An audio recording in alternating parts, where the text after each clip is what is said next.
Karena di sini istilah beribadah sebenarnya terjemahan selalu saya sampaikan, belum ada bahasa yang bisa teliti isi Al-Quran selain bahasa Arab.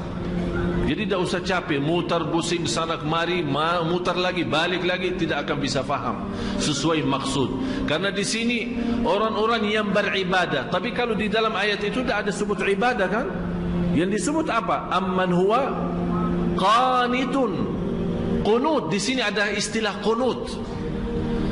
Istilah qanitun beda sama abidun. Abidun itu dikenal sebagai ahli ibadah, tapi qanitun dia memiliki sebuah keistimewaan yang luar biasa. Karena istilah qunut sebagaimana penjelasan Imam Syafi'i, al-qunutu tulul qiyam. Qunut itu lama berdirinya. Dan lama berdiri itu hanya khusus untuk salat tahajud.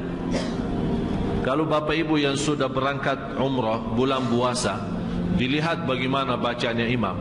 Mohon maaf, termasuk sekarang sudah termasuk cepat. Karena sudah dilihat kondisi umat sudah mulai malas, akhirnya dikurangi. Padahal waktu saya masih di sekolah SMP, masih SD SMP, dibawa sama orang tua ke Masjid Nabawi, dalam satu malam imamnya khatam 3 juz, 10 malam akhir khatam Al-Quran 2 kali. Artinya sekarang cuma 1 kali khatam bulan Ramadan kan, di malam 29. Waktu kita masih sekolah, tarawih punya khataman sendiri, setiap malam 1 juz. 10 malam punya khataman sendiri, setiap malam 3 juz. Mulai dari hampir kita mulai salat malam jam 1, hampir mendekati subuh, dan kita merasa kenikmatan yang luar biasa. Itu yang hakikatnya tahajud.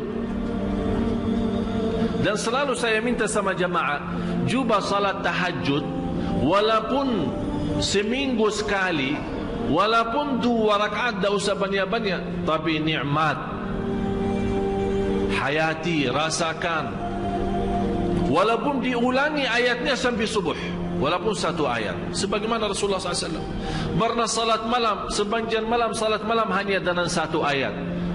Merasakan ayat itu, menyentuhkan hatinya, sampai Rasulullah SAW menangis.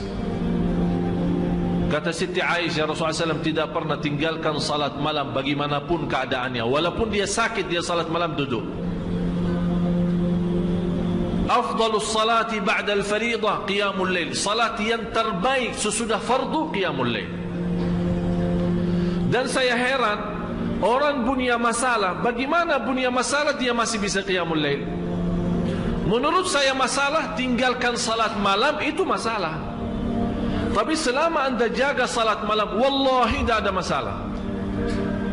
Semuanya bisa beres. Kita hanya duduk. Allah sendiri memuji kita saat malam hari kita tinggalkan tempat yang enak saat tidur, menjauhkan diri dari suami maupun dari istri, mengangkat selimutnya. Allah Maha melihat, dan di situ Allah tunjukkan kepada malaikat, ya malaikati, hei malaikatku, lihat, lihat, lihat, lihat apa yang dilakukan oleh hambaku. Tinggalkan lazatnya tidur, tinggalkan enaknya istirahat untuk hanya mencari ridhaku. Saksikan wahai malaikatku, apapun yang namanya susah tidak ada di dalam hidup orang itu. Allah yang janji bapak ibu. Jadi menurut saya, pintu langsung kita bisa menyelesaikan masalah, tidak bagi siapapun, tidak di antara siapapun, hanya lewat langsung kepada Allah, itu qiyamul lail. Asahhun nasi abdanan, yang paling sehat tumbuhnya yang jaga salat malam. Yang paling sinar mukanya yang jaga salat malam. Yang paling suci batinnya yang jaga salat malam. Yang paling berkah ucapannya yang jaga salat malam. Yang paling mulia perbuatannya yang jaga salat malam. Semua terjamin berkah kata, baik perbuatannya, suci batinnya. Malah dari sisi salat malam, karena terisi ketakutan kepada Allah, dan ketakutan yang terisi kalbu, terbakar namanya syahwat. Dan isi ketakutan dalam hati kita saat salat malam, Karena yang membuat kita salat malam, mungkin ada di sini ayat amman huwa qanitun ana al-laili sajidan, bersujud dan Ustaz berdiri, bersujud dan berdiri. Kenapa disebut di sini sujud dan berdiri? Tahu kenapa Bapak Ibu? Saat bersujud kita tunjukkan rendah hati. Saat bersujud, walaupun namanya muka, kalau kita tuntut kepada selain Allah terasa terhina. Tapi kalau kita bersujud untuk Allah terasa bangga. Saat berdiri terasa lembut hati. Bagaimana terasa lembut hati? Karena saat berdiri dianjurkan, saat kita berdiri kan mata kita kan tambah sujud. Sampai tidak berani menangkat mata, melihat ke atas. Seolah-olah kita merasa sudah Allah di hadapan kita, malah kita malu karena masih muka kita, mata kita, mulut kita masih tercampur banyak dosa dan maksiat. Kita malu menangkat. Ini yang membuat kehadiran kalbu dan fikiran saat itu merubahkan qiyam itu istimewa. Sampai Allah menikmati saat kita berdiri. Oleh kerana itu disebut di ayat ini amman huwa qanitun ana al-laili sajidan wa qa'ima. Bapak Ibu, kenapa di sini didahulukan kata sajidan, bersujud dan berdiri, padahal kita tahu sama-sama berdiri kan sebelum sujud kan? Tapi kenapa di sini didahulukan sujud? Aqrabu ma yakunu al-'abdu ila Allah wa huwa sajid, paling dekat posisi hamba kepada Allah saat sujud. Paling dekat posisi kita di hadapan Allah saat Allah mendahulukan sujud daripada berdiri, padahal kita tahu berdiri duluan. Allah menanamkan rasa rindu kepada sujud. Oleh kerana itu tertanam sita berdiri lama, nikmati bacaan. Seperti dari bacaan Al-Fatihah dan ayat-ayat yang lain, kita terasa lagi memuji Allah, membaca kalamullah, mengagungkan dan membesarkan Allah lewat bacaan Al-Quran. Dan terasa, ya Allah, saya sudah lama dan panjang berdiri untuk memujimu. Ya Allah, saya rindu bersujud agar menjadi mendekatimu. Masya Allah. Jadi posisi berdiri dan sujud itu ada ikatan yang luar biasa.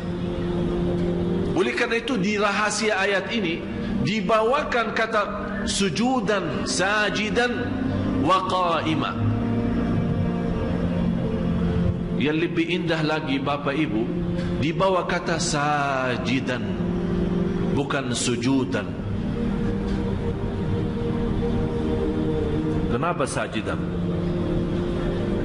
Itu merubahkan orang ini sangat membutuhkan kedekatan kepada Allah. Memang Bapak Ibu semua saya yakin sangat merindukan menjadi hamba yang terdekat kepada Allah. Itu sujudnya. Oleh karena itu dalam kesempatan saat sujud diserahkan oleh Rasulullah kita berpanjang doa, menadu, bermunajat. Karena saat berdiri lama memuji Allah lewat bacaan Quran, kita sekarang mulai minta hajat. Karena saat berdiri kan dah boleh doa. Kapan boleh doa saat? Apa yang kita baca saat berdiri? Alhamdulillahi Rabbil Alamin. Artinya apa? Segala puji.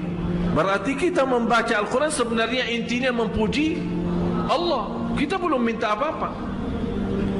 Cuba bayangkan kalau ada seorang manusia mulia atau orang kaya, kita duduk di hadapan dia atau berdiri di hadapan dia, kita 1 jam puji dia di depan ribuan orang.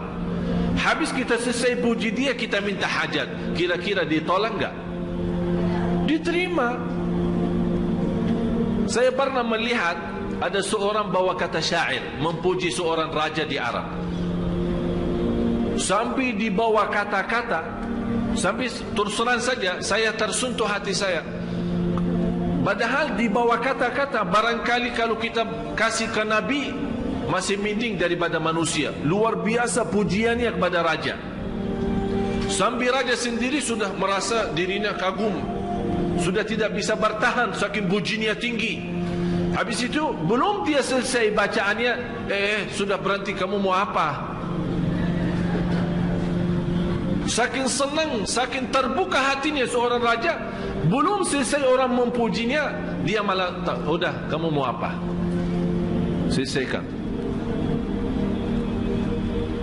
Ini Bapak Ibu manusia yang masih terisi kotoran, yang masih terisi dosa, yang masih terisi riya, yang masih terisi nifak, yang masih terisi bermacam-macam maksiat, dosa besar maupun kecil. Kalau kita puji dia, dia tetap tersentuh, terbuka hatinya, dia lupakan segalanya dan dia bantu. Musuh, kata Allah, musuh saja bisa menjadi kawan dan teman, menjadi orang teman dekat dengan kita dengan ucapan yang baik, puji. Apalagi Maha Zat yang agung, Zat yang mulia, yang maha suci, yang maha segala-galanya. Kalau kita puji, bagi Allah tidak mungkin mengecewakan hamba yang saat itu dipuji. Oleh kerana itu istilahnya saat kita berdiri memuji Allah lewat bacaan, termasuk bacaan Al-Fatihah dan ayat-ayat yang lainnya, karena kita termasuk orang-orang, ya Allah, walaupun saya tidak pantas membaca kitab-Mu, karena lidah ini yang membaca kitab-Mu masih banyak mengucapkan kata-kata yang kotor dan dusta. Ya Allah, saya tidak pantas membaca kitab-Mu, karena lidah ini sudah banyak berkata-kata bohong dan mencaci maki orang. Ya Allah, saya tidak pantas diberikan kemudahan membaca kitab-Mu, karena lidah ini sudah terlanjur mencaci dan membuka aib orang. Tapi di saat itu kita rasakan saat berdiri dan diberikan oleh Allah kelancaran lidah membaca kitab-Nya dan memujinya, itulah Allah memberikan pendahuluan agar saat kita sujud seolah-olah Allah bertanya, kamu mau apa lagi? Apa yang kamu butuh? Apa yang kamu perlu? Kalau belum kita puas dari sujud pertama, ini hikmahnya ada 2 kali sujud. Belum puas, ada yang tertinggal. Memang kadang-kadang syaitan menggoda kita. Hajat-hajat bisa tertinggal, ada yang lupa. Begitu kita berdiri, ingat saat di antara sujud, masih ada kesempatan lagi, sujud lagi. Allah Maha Besar, Allah Maha Agung, Allah Maha Mulia. Sungguh kita mulia kalau kita betul-betul bisa menikmati yang namanya sujud. Kata seorang salih, wallahi kalau bukan ada sujud di dunia, saya tidak bisa menikmati yang namanya dunia.